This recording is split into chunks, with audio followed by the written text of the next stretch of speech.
Comme vous pouvez le constater, nous avons l'œil sur vous depuis quelque temps. Et nous avons l'impression que vous menez une double vie. Avec les coups de pied, les coups de poing, l'emmerdant, c'est que ça laisse des marques. En revanche, il y a un truc super efficace, c'est celui-là, tu vois.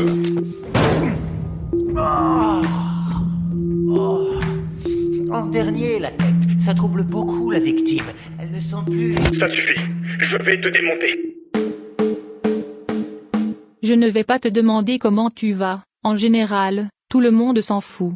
Allons donc à l'essentiel. Peux-tu te présenter, sans utiliser des clichés et autres formules creuses 1000 fois entendues? Merci. J'aime pas parler de moi, mais puisque tu me le demandes, je suis né à Orléans un 4 novembre 1984, d'un père guitariste et d'une mère bassiste. Nous avons vécu dans la petite ville de Saran, rue d'Artois, dans une maison jumelée. Ma voisine s'appelait Caroline et nous jouions souvent à nous montrer nos parties génitales à travers la clôture qui séparait nos jardins. J'ai depuis fort longtemps perdu de vue Caroline, alors si tu te reconnais, ouvriras-tu le rideau ? Moi c'est des Brophy, Sylvain pour les intimes, et ils sont nombreux. Je fais des mixtapes thématiques chez Galaxy Pop et j'anime le podcast Jurassic Park, un format court qui revient sur la discographie préhistorique de certains artistes, les disques de la honte quoi, illustré par une archive audio en fin de chaque épisode. Je te connais pour 2 podcasts, La Banale et Jurassic. Parlons du premier. C'est une playlist thématisée. Est-ce que tout est déclaré à la Sainte Sacem ? Et comment gères-tu la honte de retirer le pain de la bouche des artistes ? Et, enfin, tu es DJ le week-end ? Alors déjà concernant la SACEM, ils sont à des années-lumière de nos besoins de podcasteurs, et s'ils perdent de l'argent, ils peuvent toujours aller se faire cuire le cul. L'odeur de la viande grillée, on est tous là pour kiffer. Quant aux artistes dont j'utilise allègrement la musique gratuitement, ils devraient me remercier de leur faire de la promo dans l'écrin délicat que leur offre la banale. Et non, je ne DJ pas le week-end. Le week-end, ce ne sont pas les platines qui tournent. Autre question. Dans l'orthographe de La Banale tu mets en majuscule le premier A et le L. Est-ce une allusion subtile à une pratique sexuelle ludique ou as-tu un king touche majuscule ? Intéressant, et là je vais profiter de la perche que tu me tends si tendrement.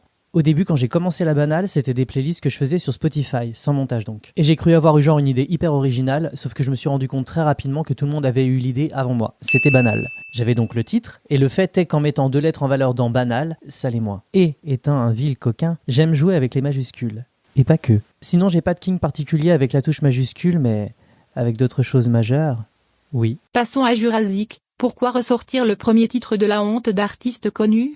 Tu es jaloux de leur réussite ou tu es un passionné des premiers jets ? Je suis certainement jaloux de ceux qui réussissent à faire de belles choses de leur premier jet. Bah oui, quoi.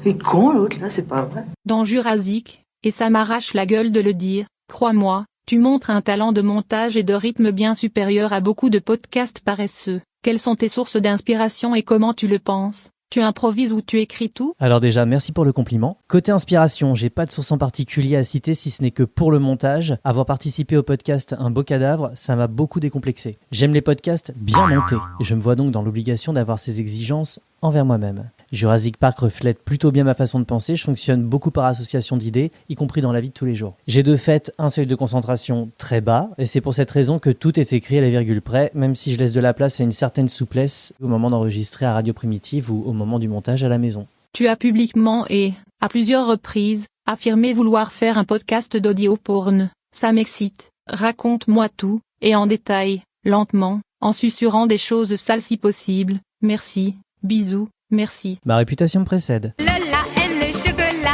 Oh là, oh là, oh là là. Ce n'est plus un secret pour personne, j'aime le Q majuscule, et il y a déjà ce prisme-là dans La Banale et dans Jurassic Park que j'ai toujours envisagé comme des formats sexy, même s'ils ne sont pas sexuels. Enfin, pas toujours. Et je trouve que l'audio porn, en particulier dans la sphère queer, manque d'audace, est très convenu et très contenu, là où j'envisage quelque chose de plus immersif et de plus rock'n'roll en quelque sorte. Disons que j'aimerais que l'auditeur réussisse à se projeter dans le récit sans avoir recours à quelque chose de trop verbeux et sans pour autant proposer une version audio du gonzo. L'esthétique est importante pour moi, pornographie et esthétisme ne sont pas antinomiques. Ne vous en faites pas, détectez-vous, on va y remédier.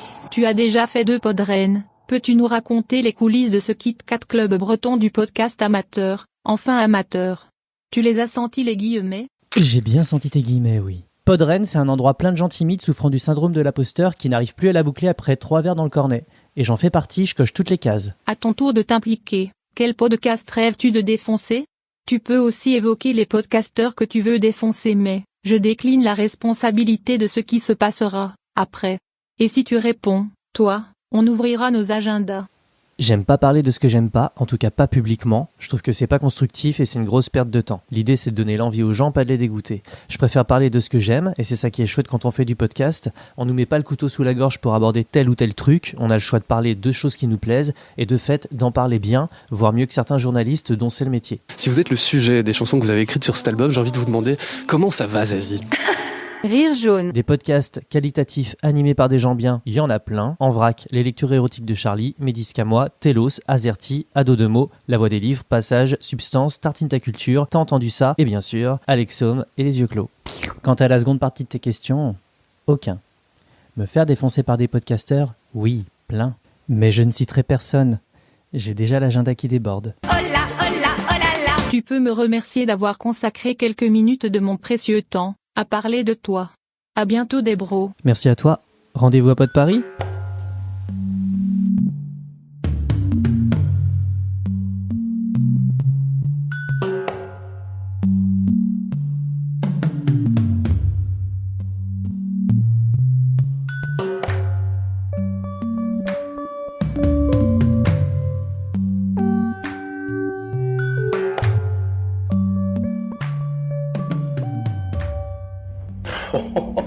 N'y pense même pas, je suis bien trop rapide pour toi. Bang!